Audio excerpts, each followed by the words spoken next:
Hey there, it's Faith Talk Live. I'm Rick Probst. And I'm Dan Ratcliffe. Look who's There- back. Yep, he's the funniest man on the planet. Why does he laugh when I say that? I mean think that. he believes you. Yeah, Josh Harris is on the screen there and looking good. I love that jacket. Thank you. There's actually a gift. I was bringing communion to a sweet older lady who is homebound, and she gave me all of her deceased husband's clothes. So this is one of the beautiful treasures I found in that bounty. Wow. Oh, that is so cool. Hey, Yes. listen, as always, you are one busy camper. There's a couple of things on your Facebook I want to talk to you about. That's Yes, totally. That's really cool. I love the light. Is it the Lifeline commercial you do there? It's kind of that's a spoof, right? You're doing the Lifeline thing. Yeah, so there's an awesome cell phone company, actually. Well, they're a cell phone repair company. So if you go to like well, I guess I shouldn't say any specific names. If you go to your major cell phone provider, I don't know who y'all hang out with, but is a network. But if you go to your major cell phone provider, a lot of times they like sell you these cell phone insurance plans at the end, right? Like right before you check out. $15 a month, and if you break your phone, I don't know. And then there's this huge thing of legalese. So they are an awesome cell phone provider, insurance provider that, and they're only like $5 a month, and it's really simple. They're super awesome. Yeah, so I did some commercials for them, and they're great. I mean, if you want to protect your phone or whatever from water damage, or dropping it in the toilet or whatever, you're afraid to admit to your friends you do to your cell phone, just go to lifesavermembership.com. And yes, so I wrote and produced and starred in a bunch of commercials for them. It's really cool. The guy that throws it at the spelling bee. He's a judge, and he's upset, and he tosses it. Yes. He keeps coming back because he keeps bringing his cell phone. Yeah, exactly. Yeah, he was unfortunately had a little bit of a hot hand with his gambling addiction, was betting on the spelling bee. And when that sweet, 7-year-old Indian girl didn't get the word right, he just hucked it at her. And she luckily she ducked. Okay, so it's very, very funny. Now, where on earth did you get that idea? Unfortunately, it's from a personal experience. You've been betting on spelling bees recently, Josh? It's just not, yeah. I mean, if you see me in the back of an elementary school with a wad of 20s and a cold sweat, you know what's happening. That's awesome. Josh Harris, funnyjosh.com is the place to go to. Check out his Facebook page as well. Go ahead, Dan. I'm sorry, I didn't mean to interrupt you there. No, I'm just laughing about him sitting back there betting on a spelling bee. Exactly. Misspell. Yeah. There you go. Are you a parent? No, I've just got a problem. Hey, also on your Facebook page, a couple of clips from your stand-up stuff, and I think you did this joke before, but when I heard it, it just made me laugh out loud again. It's the one about your female roommate being your mother, and the crowd really loved that. Are you doing more stand up, and if so, where, and what's going on with you?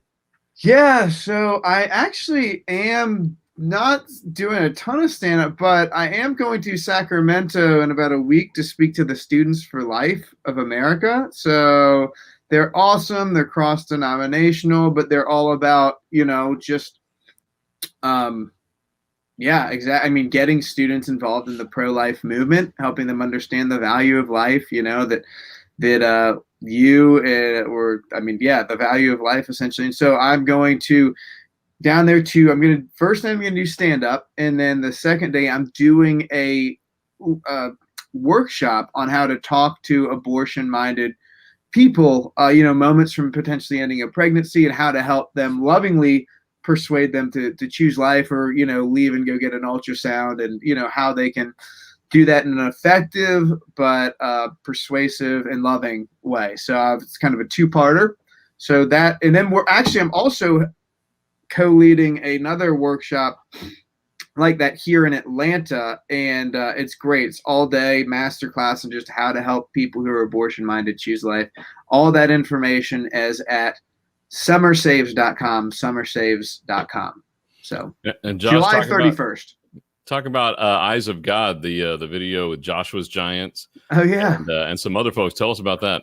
Yeah, absolutely. So that was a music video we released. It chronicled a couple of just normal but heroic women that felt called to step out and stand up for life and just lovingly, go to these abortion clinics and hold up signs and show the love of God and let people know that there was hope and help and, be a prayerful presence out there. And it was televised on EWTN.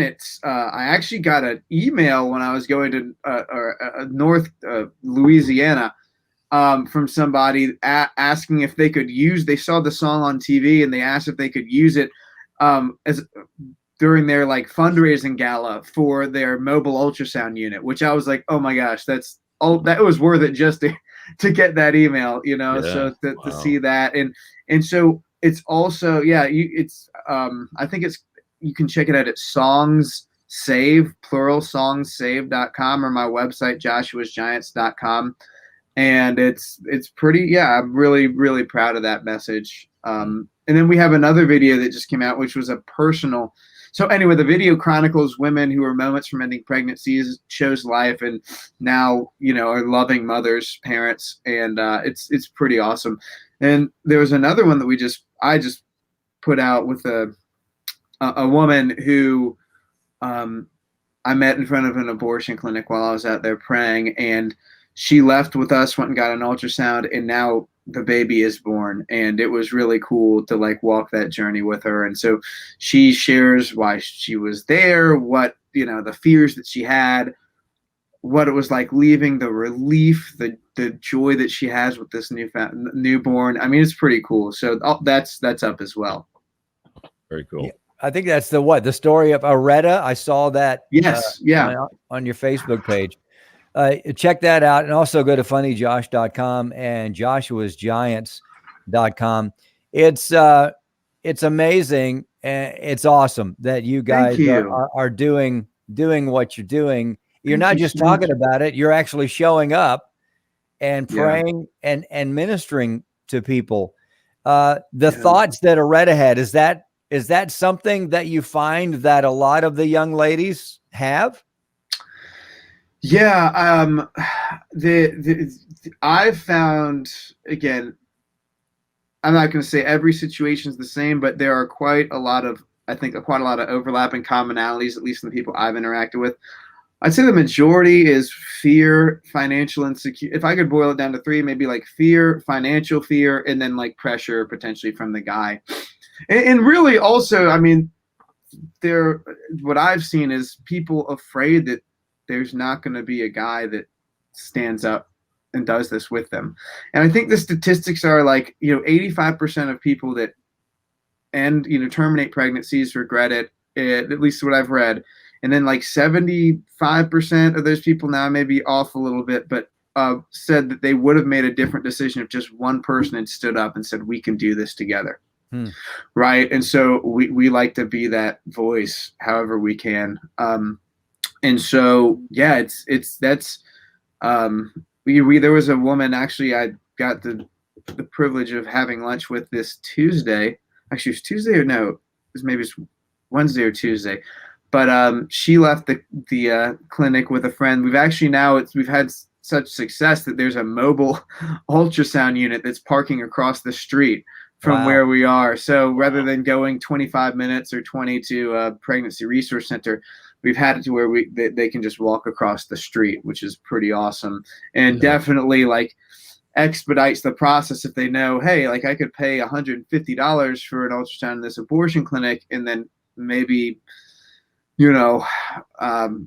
just, in an environment that might not encourage me to choose life. In fact, will make money if I make the opposite decision, or I can go get a free one at this mobile ultrasound unit across the street, or at this pregnancy resource center. So there's a woman on Tuesday that chose life. It's really cool. And at lunch with her, you know, she was sharing that, like, you know, before she was going in, her boyfriend was supportive. Her mom, I think, wanted her to do it.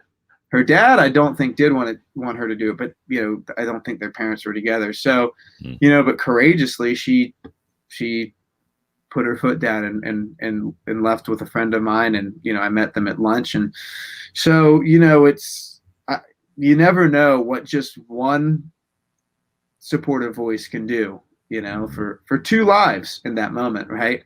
Yeah. Potentially 3 if they're twins, right?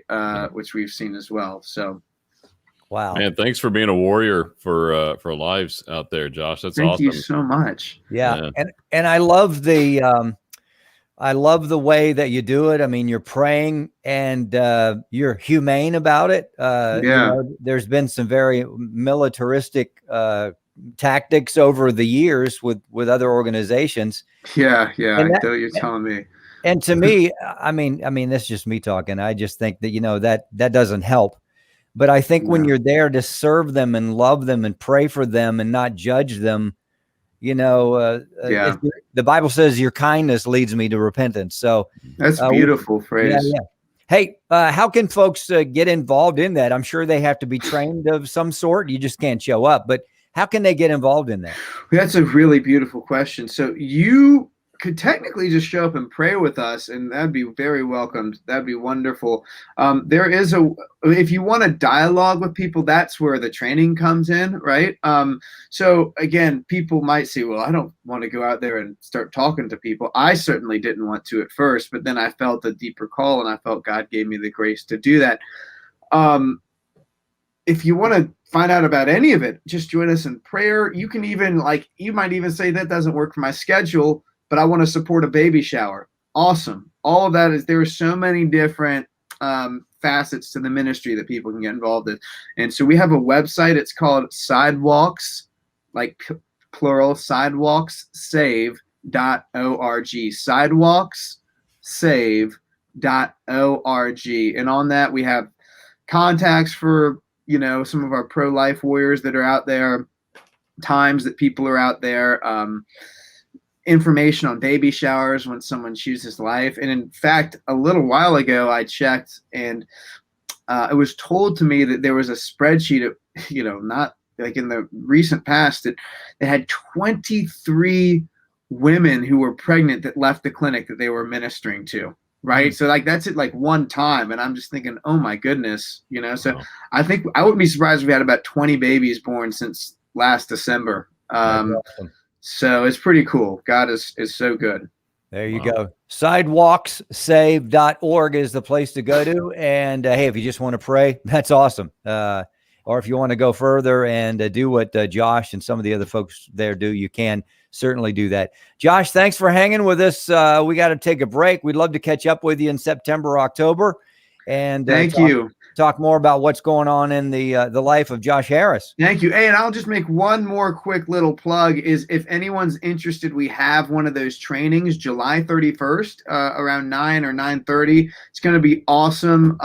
All the information is on essentially how to do the dialogue, and that is at www.summersaves.com, summersaves.com. So that's all. But awesome. So great. I love you guys. Thank y'all. Love you too, buddy. Appreciate what you're doing. And it's changing lives. Appreciate it. Thank you, guys. Let's take a break. I'll be right back. I'm Rick Probst. And I'm Dan Ratcliffe. This is Faith Talk Live. I thought I was Dan Ratcliffe.